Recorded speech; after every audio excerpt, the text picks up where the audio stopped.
Fala, gente! Voltamos aí com mais um Impressões Semanais de Mushoku Tensei, episódio 20, onde felizmente o anime não cortou.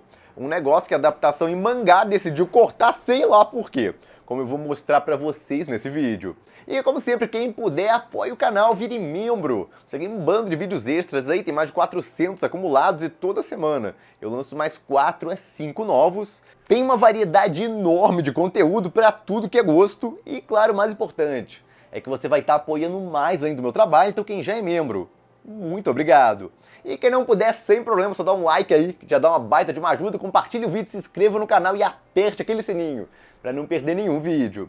E bom, vamos lá, Mushoku Tensei começou mostrando a história da empregada, como ela foi teletransportada e foi parar nesse local. Isso é bacana porque o mangá, em comparação, resumiu em um quadrinho lá, então não teve toda essa parte aí. Como eu falei, tá bem bacana você pegar e acompanhar o mangá e o anime, porque estão diferentes as adaptações, ambos são adaptações do original, que é a Light Novel. Já falei tantas vezes que deve ser óbvio, mas vale avisar de novo. O ponto é que eles se completam. O mangá inventa algumas coisas, vale dizer, que nem tem no original. Mas o mangá de vez em quando coloca coisas que tem no original e o anime corta. E o anime coloca coisas que tem no original que o mangá corta. E esse episódio foi um perfeito exemplo disso, como eu vou comparar pra vocês. Mas bom, tá explicado aí como as duas foram capturadas, elas foram parar nesse reino, e aí a Lilia foi pedir ajuda e acabou presa quando aquele garoto lá descobriu que ela conhecia a Roxy. E aí ela fez ela de refém para ver se a Roxy voltava. Como explicaram, a Roxy fugiu. Ela nem saiu, no caso, ficando papelado e tudo mais, se demitindo. Ela definitivamente fugiu desse reino aí para ficar longe do príncipe maluco aí. A gente viu. E a partir daí, ele ficou obcecado em fazê-la voltar de alguma forma. E teve os guardas. E esse foi um ponto que o anime tratou muito melhor em comparação ao mangá. No mangá deixa claro que os guardas não estão contentes com aquilo que estão fazendo. Eles gostariam até que o protagonista conseguisse resgatar a Lilia e a filha dela. Mas, ao mesmo tempo, não mostra um fator muito importante, que eles estavam sendo ameaçados, que o anime mostrou. Não era só, eu tô fazendo porque estão me pagando e tal, eu não posso ir contra, até porque é o príncipe e tal. Se eu for contra, pode acontecer algo comigo. Então no mangá você não tem a justificativa, então você elabora que deve ser isso. Enquanto no anime é descoberto que o príncipe pegou as famílias deles e colocou de refém. Então se os guardas não fizessem tudo o que ele pedia, ele ia matar as famílias deles.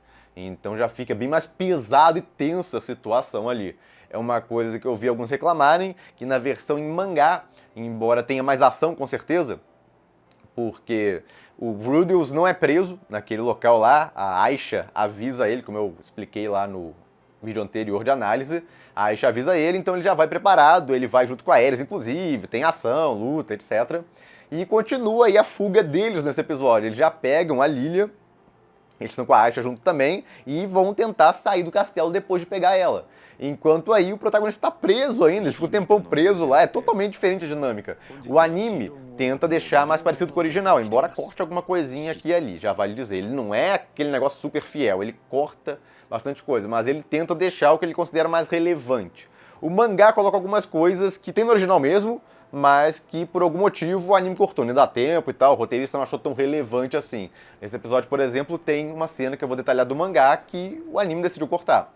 Mas esse negócio dos guardas fica muito melhor no anime, com certeza. A justificativa do porquê os guardas estavam fazendo aquilo, sendo que eles claramente não pareciam querer fazer aquilo. Pareciam pessoas boas trabalhando para uma pessoa horrível, mas por que eles trabalhavam? Tá explicado, no caso, no anime. Enquanto isso, o protagonista estava preso lá, até que esse príncipe vai até ele, querendo saber quem criou aquelas figures. Ele está fascinado com elas, a do Ruger e a da Roxy, principalmente a da Roxy, até pelas minúcias lá, dela ter 2 posições em 1, etc. 4. Inclusive, logo depois que acabou esse episódio, anunciaram oficialmente essa figura à venda. Uma empresa criou igualzinha, a mesma posição e faz as mesmas coisas, tem as 2 posições e tudo mais. Então, não foi coincidência, com certeza, já deviam ter se planejado há um bom tempo. Mas eu admito que é a primeira vez que eu vejo uma figure que o protagonista da animação criou ser recriada no mundo real para vender. E é capaz de fazer sucesso. De qualquer forma, tem todo esse negócio aí de figure, fascinados, discutindo, etc. Não é um assunto que me interessa muito, honestamente. Mas o ponto é que o cara fica fascinado com ele depois disso, chama ele de mestre até e vai tentar arranjar uma forma de libertar ele. E aí que vem o ponto realmente interessante, porque o cara não é normal. Eles começam a descrever ele lá que ele nasceu com um dom raro, acontece de vez em quando, é como se fosse uma magia natural que as pessoas têm. A dele, no caso, é a super força. Ele inclusive matou um dos irmãos quando mais novo. Essa parte foi pesada até, eles escrevem rapidamente, mas o arrancou a cabeça dele ainda por cima. Se discutir já fica pesado, imagina se tivessem pego e mostrado a cena, mesmo estilizado e tal. Caramba, arrancar a cabeça de alguém? Uou! Bom, eu nem posso falar tanto uou, porque ontem eu recomendei um mangá que deve ser a história mais triste que eu já vi na vida. Sim, eu não botei esse título à toa aí, não. A história é boa, com certeza é, mas pelo amor de Deus, ela te quebra totalmente. Eu fiquei metade de um dia meio pra baixo depois de ler esse negócio. O capítulo 17, pelo amor de Deus.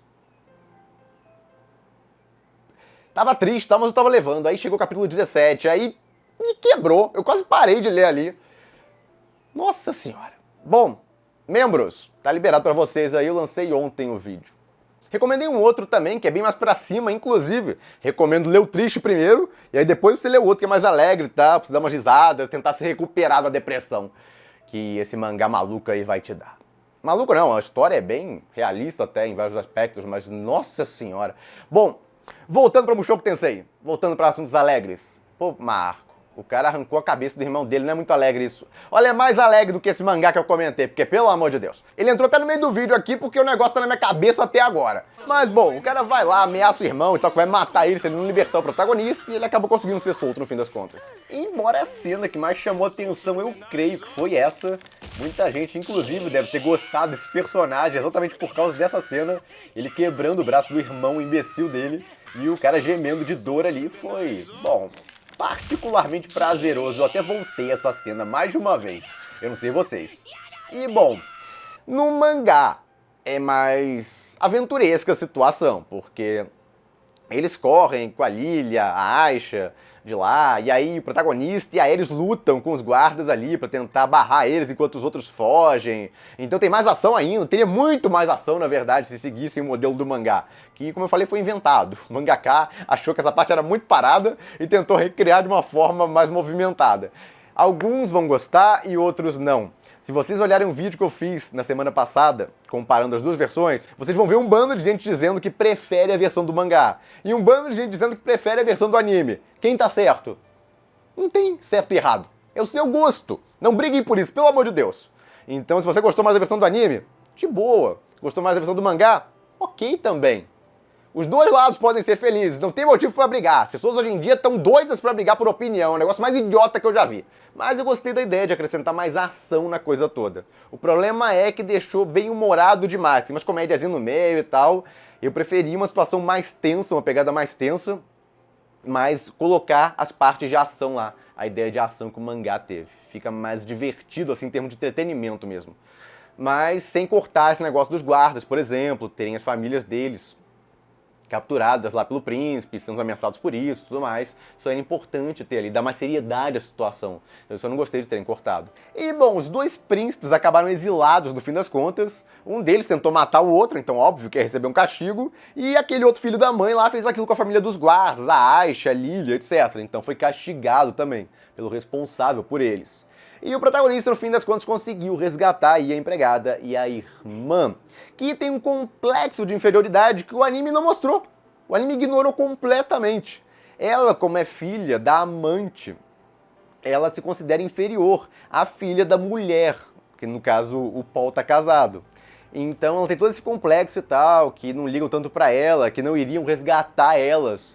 Ela fala isso no mangá, mas na animação cortaram essa parte. De novo, no final, ela exacerba esse complexo dela aí, que ela pode não ser tão importante pro protagonista e tal, já que ela é só meia-irmã dele, já que é filha de outra mãe, mas ele fala lá que não liga pra isso e tal, ela é irmã dele e ele não dá a mínima. Se no caso é meia-irmã, irmã completa, isso é irrelevante pra ele. Ele gosta dela tanto quanto gosta da outra. Na verdade, eu acho que ele gosta bem mais dela, porque ela é muito mais carismática. E também é um prodígio, como eles mesmos detalham aí, ela é superdotada, ela aprende as coisas rápido e tal, é meio malandra também. É muito mais fácil de gostar dela. Das irmãs, ela é com certeza a mais legal. A outra irmã, mesmo quando envelhece e tal, ela é sem graça pra caramba, é super comum. Enquanto essa aí tem vários diferenciais. Mas ainda assim ela tem todo esse complexo aí de ser filho da empregada, filha da amante. Mas que lá porque o anime decidiu cortar. No caso é como eu falei, o mangá tem coisas do original que o anime corta, então é interessante, no caso, ler. Obviamente, o mais completo é ler o original mesmo, light novel. Mas muita gente não gosta de ler light novel, ou ler livros, etc. Prefere ler mangás. Então tem o mangá, que tem várias diferenças, como eu estou apontando aqui. Mas ao mesmo tempo ele tem coisas que o anime tá cortando e o anime tem coisas que ele tá cortando. E bom, no mangá, fora essa cena aí da Asta, o complexo dela e tudo mais que tem no finalzinho, tem também o protagonista ficando com ela um tempo, então paparicando ela e tal, e depois eles se despedem. Ele continua a viagem. Tem essa cena aí também, que teve no anime, da despedida deles, ele dando a bandana pra ela, etc. aí, que é bonita a cena, é bonitinha. E bom, a Ares fica com ciúme depois, mas isso aí também não apareceu. Porque a bandana ela também tem, e o Ruger também tem, era pra combinar os três. E ele deu a dele, no caso, pra Aisha, então fica tudo enciumado aí. Mas bom, eles continuam a jornada deles agora, e quem observou o título do próximo episódio já deve estar num hype aí. Porque lembram da última vez que apareceu esse título? Não? Foi um episódio meio importante da primeira parte. Sim, ponto de inflexão é geralmente uma parte da história em Mushoku Tensei aonde vai virar a história de cabeça pra baixo. Vai acontecer algo grande. Sempre que aparece esse título aí, tem nos capítulos também da Light Novel. Sempre que aparece esse título aí, você sabe que vai vir algo grande. Não é o último ponto de inflexão que vai ter, já vale avisar. Faltam 3 episódios pra acabar, a nível de curiosidade. O anime vai ter 23 episódios, ao invés de 24, embora tenha anunciado uma OVA extra e tal. Mas o ponto é que eu tô muito curioso para as reações aí a esses últimos episódios, principalmente o último. E bom, gente, é basicamente isso. Fico por aqui, se gostaram do vídeo, deem um like, compartilhem, se inscrevam no canal que não se inscreveu ainda, apoie o canal quem puder, vire membro, e eu vejo vocês no próximo vídeo.